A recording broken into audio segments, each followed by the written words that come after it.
Retour sur la polémique de la viande halal, c'est confirmé depuis hier par la Chambre d'agriculture. 100% de la viande abattue en Île-de-France l'est de façon rituelle. Les éleveurs franciliens estiment que leur survie est en jeu. Ils invoquent la condition animale et demandent plus de transparence pour les consommateurs. Maxime Conny, Elsa Giroud. Des limousines. Cette exploitation en compte une soixantaine. Depuis quelques années, leur éleveur ne peut plus les faire abattre de manière traditionnelle en Île-de-France.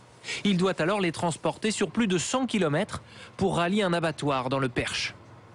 Donc on est obligé de rouler toute la nuit pour être sûr que nos animaux arrivent au dernier moment, n'attendent pas, que la qualité de la viande soit optimum et qu'eux aient le moins de stress possible.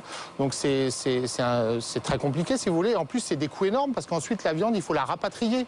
Donc il faut aussi qu'on ait le camion de retour. Plus de circuits courts et des coûts supplémentaires.